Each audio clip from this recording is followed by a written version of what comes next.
For centuries, the Bible has shaped civilizations, guided moral codes, and sparked countless debates. Yet, within its hallowed pages, whispers of untold stories linger, 6 stories of women whose voices have been muted, their legacies fragmented. What truths were deliberately erased, and what secrets do these silences conceal?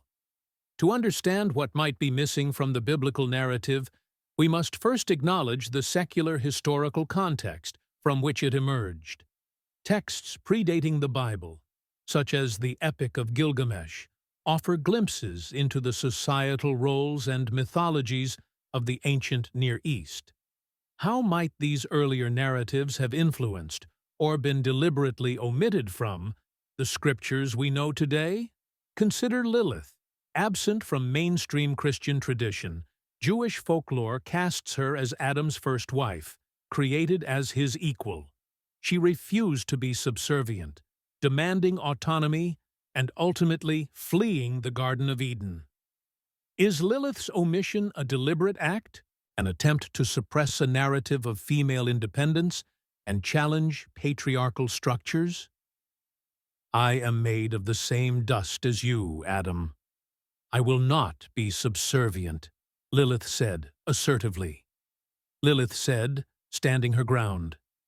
Then we have Jephthah's daughter, a figure relegated to a few verses in the book of Judges. Jephthah makes a vow to sacrifice whatever comes out of his house first if he wins a battle. He wins, and his daughter exits the house, and he follows through, offering his virgin daughter as a burnt offering. Her name is never given, and she is referred to as Jephthah's daughter. Was she truly nameless, or was her name intentionally erased, further diminishing her individual significance and transforming her into a mere instrument of her father's ambition? "I have made a vow to the Lord, and I cannot break it," Jephthah said, tormented. Beyond specific figures, consider the countless unnamed women who undoubtedly shaped the social and religious landscape of ancient Israel. Their contributions to family life, agriculture, and religious rituals are largely absent from the biblical record. To what extent does this silence reflect a patriarchal bias, a deliberate downplaying of female agency and influence? Even in the New Testament, questions arise.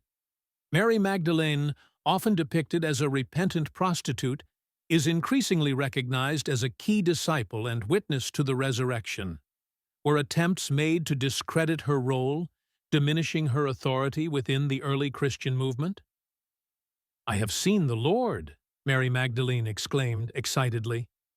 Mary Magdalene said, full of emotion. The historical context of the Bible's formation is crucial, the narrator reflected philosophically. The selection and canonization of specific texts involved complex political and social dynamics. Were certain texts excluded due to their portrayal of women, their challenge to established power structures? Ultimately, definitive answers regarding what was erased may remain elusive. However, by critically examining the biblical text, considering secular historical evidence, and acknowledging the potential biases of its authors and interpreters, we can begin to reconstruct a more complete and nuanced understanding of the lost women of the Bible. Whether through deliberate erasure or unintentional omission, the silences surrounding these women serve as a reminder of the complexities of historical interpretation and the ongoing need to challenge dominant narratives. The pursuit of truth demands that we listen to the whispers of the past, giving voice to those who have been silenced for far too long. This is Hidden Histories. Like, share, and subscribe for more biblical mysteries, ancient truths, and forbidden knowledge revealed daily.